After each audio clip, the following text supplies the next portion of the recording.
हर संभव मदद का दिया भरोसा। नमस्कार, बहुत स्वागत है आप सभी का उत्तराखंड के बुलेटिन में। मैं हूं आपके साथ ज्योति यादव। चलिए बुलेटिन की शुरुआत करते हैं। उत्तराखंड में आज से नवयुग के शुभारंभ के साथ समान नागरिक संहिता लागू हो गई है और सीएम पुष्कर सिंह धामी ने यूसीसी पोर्टल को लॉन्च कर और नियमावली का लोकार्पण किया। और आइए अब आपको सीधे लिए चलते हैं मुख्य सेवक सदन मुख्यमंत्री आवास देहरादून, जहां सीएम पुष्कर सिंह धामी कार्यक्रम में उपस्थित गणमान्य व्यक्तियों को संबोधित कर रहे हैं। विधानसभा चुनाव में अपने प्रदेश के देवतुल्य नागरिकों से जो हमने वायदा किया था, आज हम वो वादा पूरा कर रहे हैं। और सच में तब मैं नया इस दायित्व पर आया था, नया मुख्यमंत्री की मैंने शपथ ली थी और 7 महीनों में ही हमको चुनाव में जाना था। उस समय बहुत सारे लोग ये विश्वास नहीं कर रहे थे कि दोबारा से मतलब इस काम को हम आगे बढ़ा पाएंगे या दोबारा सरकार में आएंगे। पर चुनाव से पहले हमने यूसीसी लागू करने का वायदा करते समय मुझे पूरा विश्वास था और मेरे मन में मेरे कई साथी हैं जो यहां पर बैठे भी हैं, हमारे वरिष्ठ अधिकारीगण भी हैं, वो हमारे मित्रों की श्रेणी में भी हैं। तो वो बाद में भी मुझे कहते हैं आज भी कि आपके मन में 1% का भी कोई संशय नहीं था कि दोबारा सरकार में आप नहीं आओगे। लेकिन उस समय बहुत सारे लोग नहीं सोचते थे। दीपम जी, आप यहां नहीं थे उस समय।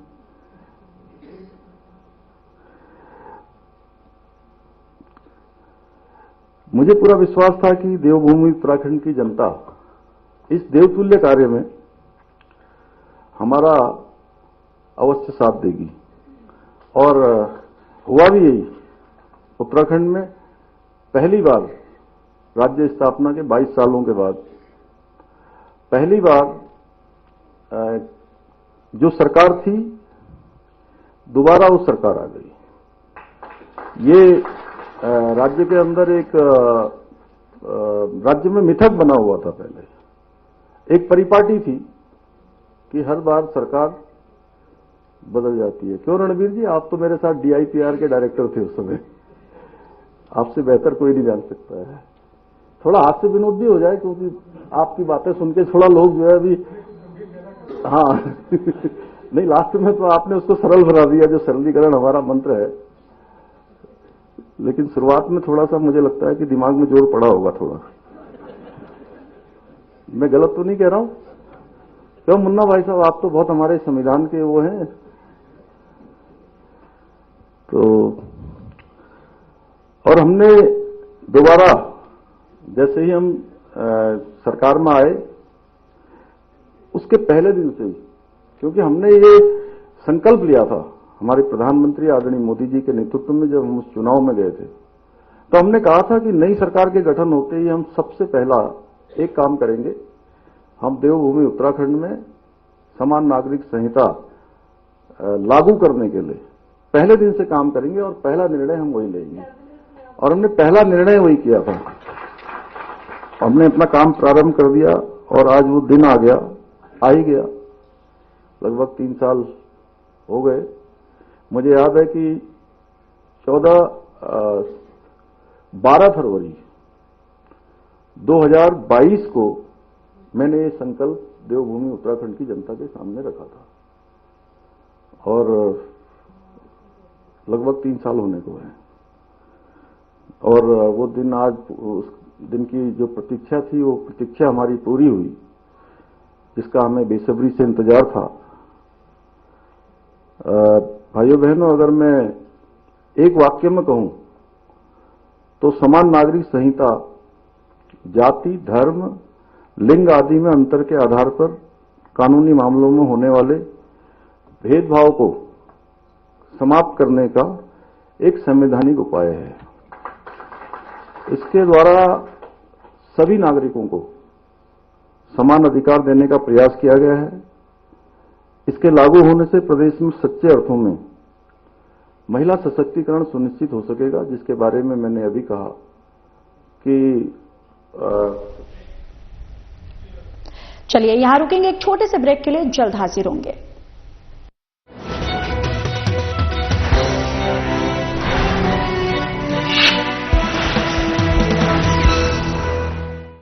अपनी स्थापना के रजत जयंती वर्ष में प्रवेश कर चुके युवा राज्य उत्तराखंड 38वें राष्ट्रीय खेलों के सफल आयोजन की बड़ी जिम्मेदारी निभाने के लिए पूरी तरह तैयार है।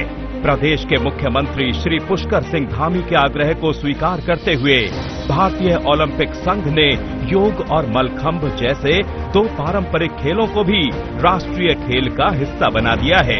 हाल ही में राजधानी देहरादून में आयोजित एक भव्य कार्यक्रम में मुख्यमंत्री ने 38वें राष्ट्रीय खेलों के शुभंकर प्रतीक, मौली, लोगो, जर्सी, एंथम और टैगलाइन का अनावरण किया।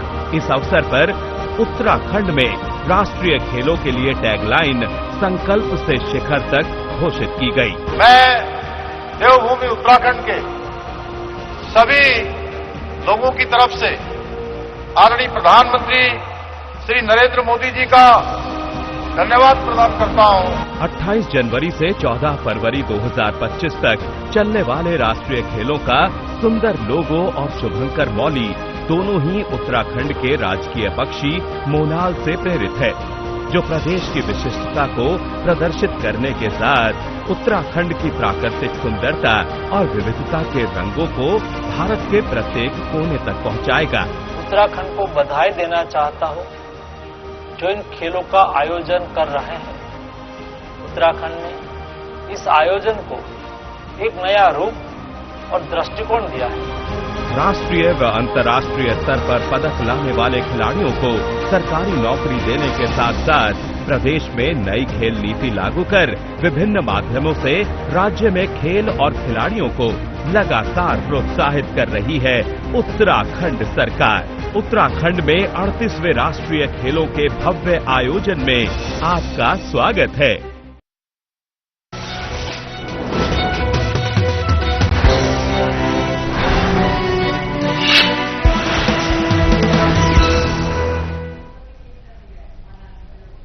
ब्रेक के बाद स्वागत है आप सभी का। चलिए खबरों में आगे बढ़ते हैं। गणतंत्र दिवस के उपलक्ष्य पर डीडी हाट विधानसभा क्षेत्र के झूलाघाट बाजार में विधायक बिशन सिंह चौफाल के नेतृत्व में एसएसबी पुलिस के जवानों और स्थानीय लोगों ने 75 मीटर के साथ पूरे बाजार में विशाल तिरंगा यात्रा निकाली, जिसमें लोगों ने बढ़ चढ़कर भाग लिया। विधायक चौफाल ने गणतंत्र दिवस के अवसर पर देशवासियों को शुभकामनाएं देते हुए कहा कि ये दिन हमारे संविधान और लोकतांत्रिक व्यवस्था के प्रति सम्मान और समर्पण का प्रतीक है। उन्होंने कहा कि हमें अपने अधिकारों के साथ साथ कर्तव्यों का भी पालन करना चाहिए और देश की एकता, अखंडता और प्रगति के लिए मिलकर कार्य करना चाहिए। विधायक बिशन सिंह चौफाल ने स्थानीय विकास और जनता की समस्याओं को लेकर भी अपने विचार व्यक्त किए और सभी को देश की समृद्धि और शांति के लिए योगदान देने का आह्वान किया।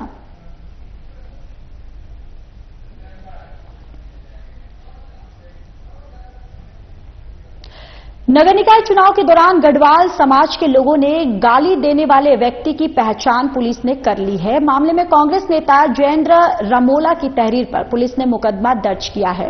गाली देने वाला नाबालिग बताया गया है। पुलिस ने नाबालिग को संरक्षण में लेकर उससे पूछताछ की। बताते चले कि नगर निकाय चुनाव के दौरान सोशल मीडिया पर गढ़वाल समाज के लोगों को गाली देने के संबंध में वीडियो तेजी से वायरल हो रहा है और इस वीडियो का संज्ञान लेकर कांग्रेस नेता जयेंद्र रमोला ऋषिकेश कोतवाली पहुंचे।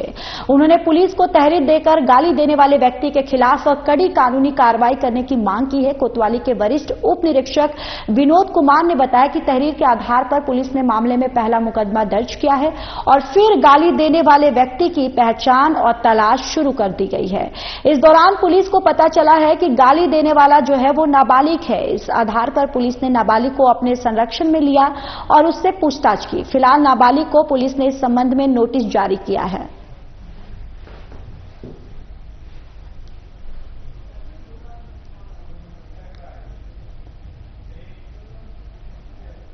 उत्तरकाशी जिले के सुदूरवर्ती मोरी ब्लॉक के सावड़ी गांव में देर रात भीषण अग्निकांड से करीब 10-12 मकान जलकर राख हो गए और घर लकड़ी के बने थे, इसलिए आग और फैल गई। इस दौरान गांव में पानी न होने के कारण आग पर काबू पाने में काफी दिक्कत हुई है।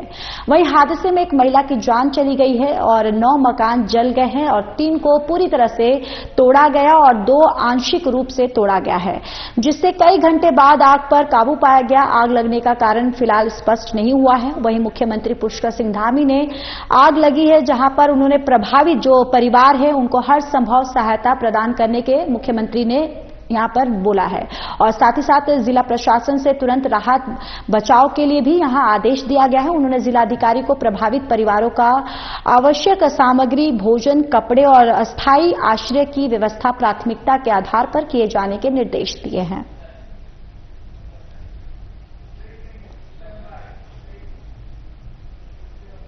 यहां रुकेंगे और एक छोटे से ब्रेक के लिए जल्द हाजिर होंगे।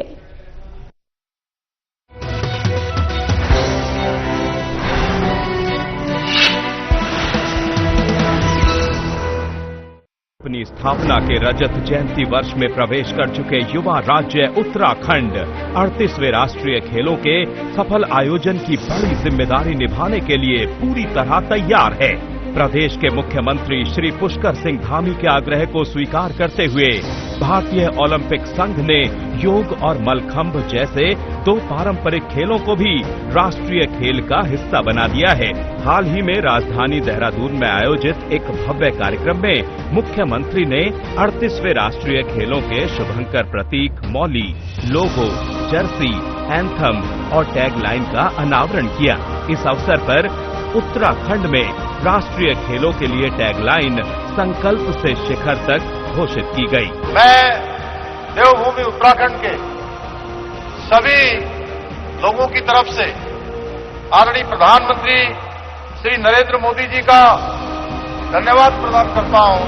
28 जनवरी से 14 फरवरी 2025 तक चलने वाले राष्ट्रीय खेलों का सुंदर लोगो और शुभंकर मौली दोनों ही उत्तराखंड के राजकीय पक्षी मोनाल से प्रेरित है, जो प्रदेश की विशिष्टता को प्रदर्शित करने के साथ उत्तराखंड की प्राकृतिक सुंदरता और विविधता के रंगों को भारत के प्रत्येक कोने तक पहुंचाएगा। उत्तराखंड को बधाई देना चाहता हूं जो इन खेलों का आयोजन कर रहे हैं। उत्तराखंड ने इस आयोजन को एक नया रूप और दृष्टिकोण दिया है। राष्ट्रीय व अंतर्राष्ट्रीय स्तर पर पदक लाने वाले खिलाड़ियों को सरकारी नौकरी देने के साथ साथ प्रदेश में नई खेल नीति लागू कर विभिन्न माध्यमों से राज्य में खेल और खिलाड़ियों को लगातार प्रोत्साहित कर रही है उत्तराखंड सरकार। उत्तराखंड में 38वें राष्ट्रीय खेलों के भव्य आयोजन में आपका स्वागत है।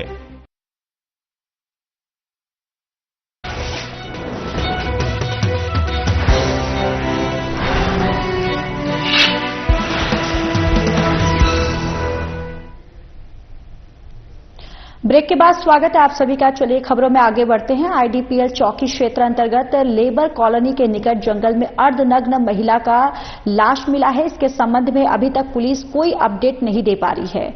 8 दिन बीतने के बाद भी 54 वर्षीय आशा देवी की मौत का रहस्य अभी भी रहस्य बना हुआ है। परिजन लगातार मामले के खुलासे को लेकर पुलिस पर दबाव बना रहे हैं, लेकिन पुलिस अभी तक मामले में केवल जांच और अग्रिमी कार्रवाई गतिशील होने की बात बता रही है। घटना में सबसे बड़ी बात तो यह है कि महिला के शव मिलने के दौरान उसका मोबाइल मौके पर नहीं मिला था और पुलिस ने सीसीटीवी कैमरे में एक संदिग्ध को भी देखा है।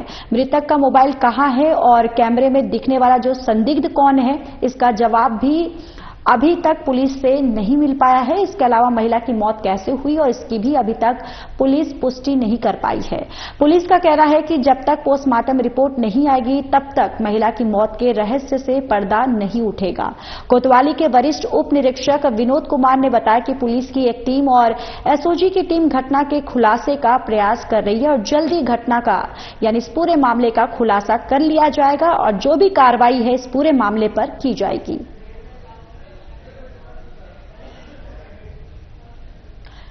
तो देखिए, ऋषिकेश से ये खबर है जहां पर एक संदिग्ध हालत में यानी अर्धनग्न हालत में एक महिला की लाश मिली है। और आपको बताते चले कि परिजन का लगातार ये आरोप है कि पुलिस जो है इस पूरे मामले पर ढिलाई कर रही है और पुलिस से अब तक महिला का मृत्यु कैसे हुआ, महिला का ये मर्डर कैसे हुआ, अब तक इसका खुलासा पुलिस के द्वारा नहीं कर पाई है।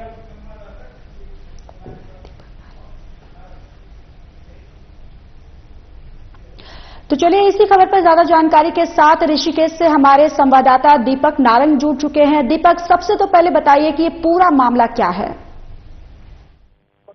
बिल्कुल ज्योति, ये जो मामला है ये आईडीकल चौकी क्षेत्र अंतर्गत ऋषिकेश का मामला है और ये मामला जो है ये 19 तारीख का है, जो 19 तारीख बीती है। और इस 19 तारीख को आईडीपीएल चौकी क्षेत्र अंतर्गत एक जगह पड़ती है लेबर कॉलोनी, और वहां पर काफी सारा जो है वो घना जंगल है और उस जंगल के अंदर झाड़ियों में एक महिला का जो है वहां पे पुलिस ने शव बरामद किया था, जिसकी पहचान जो है 54 वर्षीय आशा देवी के रूप में हुई थी। और इनका जो शव था वो अर्धनग्न अवस्था में मिला था और करीब जो है ये 22 दिसंबर से लापता थी और अब इनका बॉडी मिली थी। तो यहाँ पे जो है अचानक से जो है सनसनी फैल गई कि इस प्रकार का मामला सामने आया है। लोग मौके पर पहुंचे, लोगों ने जो है घटना की जानकारी पुलिस को दी, पुलिस भी मौके पर पहुंची, कोतवाल, सीओ और एसपी तक जो है यहाँ पर आई और उन्होंने जो है पहले मामले की लोग पूरी तरीके से पड़ताल करी, लोगों से पूछताछ की और पूछताछ करने के बाद बॉडी को कब्जे में लेकर पोस्टमार्टम के लिए भेजा। अब इसमें खास बात यह है कि 8 दिन बीत चुके हैं, लेकिन अभी तक इस मामले में अभी तक ये नहीं पता पड़ पाया है कि आखिरकार इस महिला की जो है मौत किस प्रकार से हुई है, उसकी हत्या की गई है या उसने आत्महत्या की है या उसके साथ कोई हादसा हुआ है, क्या है, ऐसी कोई जानकारी अभी पुलिस यहाँ पे बिल्कुल नहीं दे रही है। और इसमें परिजन जो है वो लगातार इस बात को लेकर परेशान है कि 22 तारीख से लापता होने के बाद 19 तारीख को जो है लगभग 1 महीने बाद जो है बॉडी तो मिल गई, लेकिन अभी तक इस मौत का जो रहस्य है वो पुलिस नहीं खोल पा रही है, वो दबाव बना रहे हैं। और पुलिस केवल ये कहने में लगी हुई है कि जब तक पोस्टमार्टम रिपोर्ट नहीं आएगी तब तक ये कह पाना मुश्किल है कि आखिरकार की महिला की मौत जो है वो किस प्रकार से हुई है, क्योंकि पोस्टमार्टम रिपोर्ट में ही इसका खुलासा होगा। और इसके अंदर फॉरेंसिक की टीम भी जो है 19 तारीख को आई थी घटनास्थल पर और उसने जो है वहां से कुछ नमूने जो है वो जांच के लिए उठाए थे, उसकी भी रिपोर्ट अभी तक नहीं आई है। तो कुल मिलाकर कह सकते हैं कि इस महिला की मौत के मामले में अभी तक पुलिस के हाथ जो है वो बिल्कुल जो है खाली है और पुलिस इसमें किसी भी प्रकार की अभी जानकारी नहीं दे पा रही है। अब पोस्टमार्टम रिपोर्ट कब आएगी इसका इंतजार पुलिस को भी है और परिजनों को भी है कि जिससे कि इसमें पता पड़ पाए कि आखिरकार वजह क्या है। हालांकि सीसीटीवी कैमरे जो है वो एसओजी की टीम यहाँ पे खंगाल रही है और सीसीटीवी कैमरों में अभी तक महिला जो है वो एक संदिग्ध के साथ दिखाई दी है। वो संदिग्ध कौन है, कहाँ से आया था, क्या मामला है, इस बारे में भी जानकारी पुलिस कर रही है। पुलिस का कहना है कि जांच के बाद ही कुछ पता पड़ पाएगा कि आखिरकार वो महिला के साथ जो संदिग्ध है वो कौन है। ये महिला जो है ऋषिकेश के निकट श्यामपुर की रहने वाली है और इनके जो पति हैं वो एक ठेकेदारी हैं और वो विकास नगर में काम करते हैं। घटना जिस दिन हुई उस दिन इस महिला की बेटी जो है उनको वो जो है मात्र तो वो माँ बनी थी यहाँ पर हॉस्पिटल में, तो वो उनसे मिलने के लिए गई थी और हॉस्पिटल से निकल के जब वो वापस अपने घर जा रही थी तो उसके बाद जो है वो अचानक संदिग्ध परिस्थितियों में लापता हो गई और इनके पास एक मोबाइल था, वो मोबाइल भी स्विच ऑफ हो गया। पुलिस का कहना है कि लास्ट लोकेशन जो है मोबाइल की वो घटना स्थल के आसपास ही मिली है, लेकिन उसके बाद मोबाइल कहाँ गया ये किसी को नहीं पता। क्या वो संदिग्ध वहां पर मौजूद था, उसके पास मोबाइल था, ये बहुत सारे ऐसे सवाल हैं जो अभी भी लोगों के मन में चल रहे हैं और जिनके जवाब पुलिस ने देने हैं, लेकिन ये जवाब कब मिलेंगे इस पर अभी नजर बनी हुई है। फिलहाल यही कहा जा सकता है कि 8 दिन बीतने के बाद भी पुलिस के हाथ इस मामले में बिल्कुल खाली है और पुलिस केवल इस मामले को जल्द खोलने का दावा कर रही है। अब देखना यह है कि पुलिस का ये दावा कब बिल्कुल यहाँ पे सही साबित होता है। ज्योति जी बिल्कुल दीपक, जिस तरीके से आप बता रहे कि लगातार पुलिस जो है वो अपने तरफ से दावा कर रही है कि हम इस पूरे मामले पर जो कार्रवाई है वो कर रहे हैं, वहीं परिजनों की अगर सुने तो परिजन जो है वो लगातार ये पुलिस पर आरोप लगा रहे कि 8 दिन हो गए हैं लेकिन फिर भी जो पुलिस के हाथ जो है वो अभी भी खाली है। लेकिन दीपक, मैं आपसे ये भी समझना चाहूंगी कि क्या अब तक जो परिजन है उनके तरफ से कोई स्टेटमेंट आया है, क्या उनके तरफ से कुछ जानकारी सामने आई है कि आखिर ये महिला घर से गई थी तो आखिर किन कारणवश गई थी या फिर कोई घरेलू मामला जो था? बिल्कुल अच्छा सवाल जो थे आपने। मैं आपको बता दूं कि जैसे मैंने अभी बताया था कि ये महिला जो है श्यामपुर ऋषिकेश के निकट 10 किलोमीटर जगह पड़ती है, श्यामपुर गांव, वहां की रहने वाली है और इनकी बेटी जो है वो अस्पताल में भर्ती थी क्योंकि वो मां बनी थी। उन्होंने एक पुत्र को जन्म दिया था, तो वहां पर मिलने के लिए अस्पताल गई थी और अस्पताल से मिलने के बाद ये अपने परिजनों को कहकर गई थी कि मैं घर वापस जा रही हूँ अकेले। लेकिन ये घर नहीं पहुंची। जब ये रात तक घर नहीं पहुंची तो परिजनों को चिंता हुई, परिजनों ने आसपास में तलाश किया, लेकिन परिजनों को जो है कुछ भी पता नहीं चला। उसके बाद 22 तारीख की ये घटना थी, 22 दिसंबर की, और 25 दिसंबर को जो है परिजनों ने ऋषिकेश कोतवाली पुलिस पहुंच करके जो है मामले की पूरी जानकारी दी और मामले में गुमशुदगी दर्ज कराई। 25 दिसंबर के बाद पुलिस ने जो है इसमें गुमशुदगी के जो है अपनी तलाश शुरू की, लेकिन कुछ पता नहीं पड़ा। और 19 जनवरी को जो है संदिग्ध परिस्थितियों में जिस प्रकार से महिला का शव मिलता है, तो उसमें कई प्रकार के सवाल इसमें खड़े हो रहे हैं। जिस प्रकार से मौके पे जो है देखा गया है, उस हिसाब से तो हर व्यक्ति के मुंह पे सिर्फ एक ही बात है कि कहीं ना कहीं इसके साथ कुछ गलत हुआ है, या हो सकता है इसकी हत्या करके यहाँ पे फेंकी गई हो, या मौके पर इसकी हत्या करिए। इस प्रकार की चर्चा जो है लोग आपस में कर रहे हैं, लेकिन इस चर्चा में कितनी सच्चाई है जिसका खुलासा तो पुलिस को करना है। और पुलिस के हाथ में अभी तक ऐसा कोई सबूत नहीं है जिसके आधार पर पुलिस ये कह सके कि इसकी हत्या हुई है या इसके साथ कोई अन्य घटना घटी है। अब पुलिस जो है पोस्टमार्टम रिपोर्ट के इंतजार के बारे में बात कर रही है और हमारी भी नजर अब इस पोस्टमार्टम रिपोर्ट पर है कि आखिरकार पोस्टमार्टम रिपोर्ट में ऐसी क्या चीज सामने आती है जिसके आधार पर पता चलेगा कि इसकी मौत किस वजह से हुई है और सीसीटीवी कैमरे में जो संदिग्ध दिखाई दे रहा है वो कौन है और वो उसके साथ क्यों था। तो बहुत सारे सवालों के जवाब जो है तलाशने के काम जो है पुलिस भी कर रही है और जो इनके परिजन हैं वो भी इसमें अपने जो है नजर बनाए हुए हैं। परिजनों का कहना यह है कि अगर जल्दी ही मामले का खुलासा नहीं होता तो वो ऋषिकेश कोतवाली पुलिस के अलावा जो उच्च अधिकारी हैं उनसे भी मुलाकात करेंगे और मामले में को जल्द खुलासा करने की जो है इसमें मांग करेंगे। इसमें हमारी ऋषिकेश कोतवाली के वरिष्ठ उप निरीक्षक हैं विनोद कुमार, उनसे बात हुई है। उनका कहना है कि जब तक पोस्टमार्टम रिपोर्ट नहीं आएगी तब तक पुलिस को भी नहीं पता चलेगा कि इसकी मौत की वजह क्या है, क्योंकि बॉडी जो है बहुत पुरानी हो गई थी और फूल गई थी। इसलिए बॉडी के ऊपर किसी भी प्रकार के अगर कोई निशान होते चोट के तो वो भी जो है वो दिखाई नहीं दिए हैं। तो इसलिए पोस्टमार्टम रिपोर्ट इस घटना को खोलने के लिए बहुत अहम है। उन्होंने दावा किया है कि जल्दी ही पोस्टमार्टम रिपोर्ट आएगी, उस आधार पर जो है इस मामले में हत्या का भी पता चलेगा किस वजह से हुई है और जो संदिग्ध है उसकी भी पहचान के प्रयास किए जा रहे हैं। जल्दी से दोनों चीजों को आपस में मिलाकर के जो है इस मामले को खोलने का काम किया जाएगा। क्योंकि दीपक, क्या जो संदिग्ध जो मिला उसकी पहचान क्या पुलिस के द्वारा अभी तक की गई है या फिर उसकी पहचान अभी पुलिस कर रही है? मैंने आपको बताया एसओजी की टीम जो स्पेशल ऑपरेशन ग्रुप है वो इस काम के लिए लगाया गया है। उसका काम यही है कि शहर में जितने भी सीसीटीवी कैमरे लगे हैं, चाहे वो पुलिस के लगे हों या अन्य किसी विभाग के हों या बाजार में लगे हों, उनसे जो है इसका डाटा कलेक्ट करना कि आखिरकार वो संदिग्ध कौन था, कहाँ उसका चेहरा दिख रहा है, वो कैसे था, इस बारे में जो है अभी तक जो है पूरी जानकारी क्लियर नहीं हुई है कि वह कौन है। या ये कहा जा सकता है कि पुलिस को अगर इस बारे में कुछ पता चला है तो पुलिस अभी मीडिया से इसलिए छिपा रही है जिससे कि वो संबंधित जो है अलर्ट ना हो जाए, क्योंकि कई बार ऐसा होता है कि मीडिया में चीज सामने आ जाती है और उसके बाद जो है आरोपी जो है वो फरार हो जाता है और पुलिस की कहीं ना कहीं मुश्किलें बढ़ जाती हैं। तो इस प्रकार का अनुमान भी लगाया जा रहा है, लेकिन अभी पुलिस की तरफ से आधिकारिक तौर पर अभी कोई पूरी जानकारी इसमें नहीं दी जा रही है। जैसे ही इसमें आधिकारिक तौर पर पुलिस जो भी बयान जारी करेगी हम अपने दर्शकों को जरूर बताएंगे, क्योंकि इस घटना की वजह से जो आसपास का माहौल है वो कहीं ना कहीं गड़बड़ा गया है। लोगों में अपनी सुरक्षा को लेकर के जो है थोड़ा सा भय देखने को मिल रहा है, क्योंकि वो इलाका ऐसा है जहाँ पे घटना हुई है वहाँ पर ना तो स्ट्रीट लाइट की व्यवस्था है, ना सीसीटीवी कैमरे हैं और पहले भी वहाँ पर जो है आपराधिक वारदातें हो चुकी हैं। हालांकि ज्यादातर आपराधिक वारदातों का पुलिस ने खुलासा करने में कामयाबी हासिल की है। अब इस वारदात का पुलिस कब खुलासा करती है इस पर नजर बनी हुई है। जैसी कुछ अपडेट आती है हम दर्शकों को जरूर बताएंगे। ज्योति जी बिल्कुल दीपक, लेकिन दीपक वहीं अगर देखा जाए तो साफ तौर पर पुलिस की कार्यशैली पर भी एक बहुत बड़ा सवाल उठता है, क्योंकि 8 दिन हो गए इस महिला की मौत के और उसके शव बरामद होने के, उसके बावजूद भी पुलिस के हाथ जो है वो बिल्कुल ही खाली है। तो एक बहुत बड़ा सवाल भी उठता है। हाँ बिल्कुल ज्योति, पुलिस की कार्यशैली को लेकर सवाल खड़े होने भी लाजमी है, क्योंकि परिजन भी इसमें परेशान है और 8 दिन तक अगर किसी की हत्या हो जाती है या कोई वारदात हो जाती है और पुलिस उस बारे में कुछ पता लगाने में जो सफल नहीं होती तो इसमें सवाल खड़े होने लाजमी है। हालांकि पुलिस के अपने दावे हैं और परिजनों के अपने आरोप हैं। अब इन दावों को और आरोपों को जो है किस प्रकार से जो है बल मिलता है वो अब इस पर नजर बनी हुई है। जैसे ही जी बिल्कुल, तो इस आरोपों को पुलिस किस तरीके से नकारती है या किस तरीके से इस पूरे मामले पर पुलिस जो है आगे कार्रवाई करती रहेगी, हम सभी की नजर रहेगी। बहुत बहुत धन्यवाद सारी जानकारी हम तक हमारे दर्शकों तक साझा करने के लिए। फिलहाल इस बुलेटिन में इतना ही, बाकी देश और दुनिया की तमाम बड़ी खबरों के लिए जुड़े रहिए हमारे साथ। नमस्कार।